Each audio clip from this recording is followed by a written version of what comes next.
Hello friends, મારું નામ છે રામાવત મનીષ અને હું રામાવત કોચિંગ ક્લાસમાં તમારું હાર્દિક સ્વાગત કરું છું।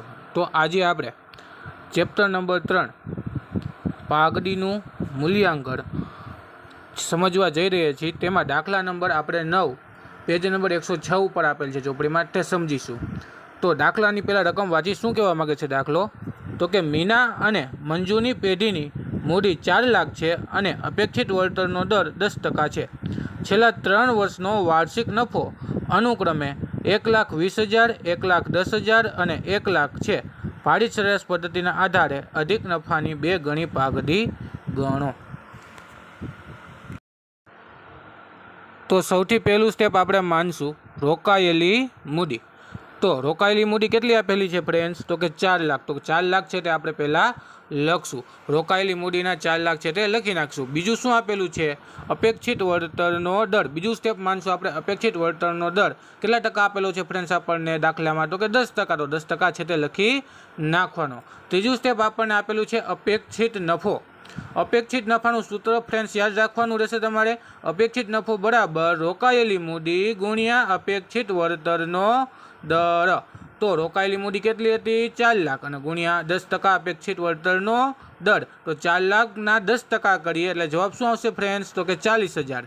ચોથું સ્ટેપ આપણે છે તે જોવાનું કે સરેરાશ નફો શોધવાનું કીધું છે કે ભાડિત સરેરાશ નફો શોધવાનું કીધું છે, બરાબર। તો ભાડિત સરેરાશની રીતે જો અધિક નફો શોધવાનું કીધું હોય રકમમાં ખાસ ધ્યાન આપજો ફ્રેન્ડ્સ, ભાડિત સરેરાશ પદ્ધતિના આધારે અધિક નફાની 2 ગણી પાઘડી ગણો, આવું ચોખ્ખું રકમમાં આપેલ છે।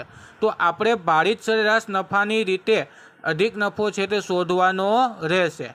તો પહેલાં આપણે વર્ષ લખી નાખશું, નફો લખશું, પછી ભાડ લખશું અને ભાડિત નફો લખશું, બરાબર। તો 1,20,000, 1,10,000 અને 1 લાખ આ 3 વર્ષનો નફો છે, એને 1,20,000 ગુણ્યા 1 એટલે જવાબ શું આવશે 1,20,000। 1,10,000 ગુણ્યા 2 એટલે જવાબ શું આવશે 2,20,000 અને 1 લાખ ગુણ્યા 3 એટલે જવાબ શું આવશે 3 લાખ આવશે, બરાબર। પછી ભાડનો શું કરશું આપણે, ટોટલ કરી નાખવાનો, સરવાળો કરી નાખવાનો, બરાબર।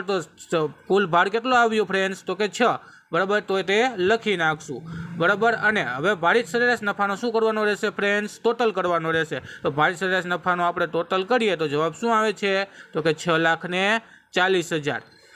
હવે ભાડિત સરેરાશ નફાનું શું મૂકવાનું રહેશે ફ્રેન્ડ્સ, સૂત્ર મૂકવાનું રહેશે। ભાડિત સરેરાશ નફો બરાબર કુલ ભાડિત નફો છેદમાં કુલ ભાડ। 6,40,000 કુલ ભાડિત નફો એના છેદમાં 6 એટલે જવાબ શું આવશે, તો કે 1,06,667 ફ્રેન્ડ્સ જવાબ આવશે। શું જવાબ આવશે, 1,06,667। પાંચમું સ્ટેપ શું માંડવાનું રહેશે ફ્રેન્ડ્સ, અધિક નફો। અધિક નફાનું સૂત્ર યાદ રાખવાનું રહેશે, અધિક નફો બરાબર સરેરાશ નફો માઇનસ અપેક્ષિત નફો। 1,06,667 ભાડિત સરેરાશ નફો છે એમાંથી બાદ કરવાનો રહેશે અપેક્ષિત નફો, એટલે બાદ કરશું એટલે જવાબ શું મળશે ફ્રેન્ડ્સ, 66,667 આપણને જવાબ મળશે। છઠ્ઠું સ્ટેપ આપણે શેનું રહેશે ફ્રેન્ડ્સ, તો કે પાઘડીનું રહેશે। શેનું રહેશે, પાઘડીનું, બરાબર। તો જોઈએ પાઘડીનું સૂત્ર શું મૂકવાનું છે, પાઘડી બરાબર અધિક નફો ગુણ્યા ખરીદીના વર્ષોની સંખ્યા। કેટલા વર્ષની ખરીદીના આધારે કીધું છે, 2 ગણી પાઘડી ગણવાનું કીધેલું છે, એટલે 66,667 જે અધિક નફો મળ્યો છે એના ગુણ્યા કેટલા કરવાના રહેશે ફ્રેન્ડ્સ, 2 કરવાના રહેશે। 66,667 ગુણ્યા 2 કરશું એટલે આપણને 1,33,334 રૂપિયા છે તે જવાબ મળશે। દાખલો ફ્રેન્ડ્સ સ્ટેપ બાય સ્ટેપ ગણવાનો રહેશે અને એક પણ સ્ટેપ છે તે ભૂલાવવું જોઈએ નહીં। ફરી પાછા નવા લેક્ચરમાં નવા દાખલા સાથે આપણે મળીશું। જય હિન્દ, જય ભારત।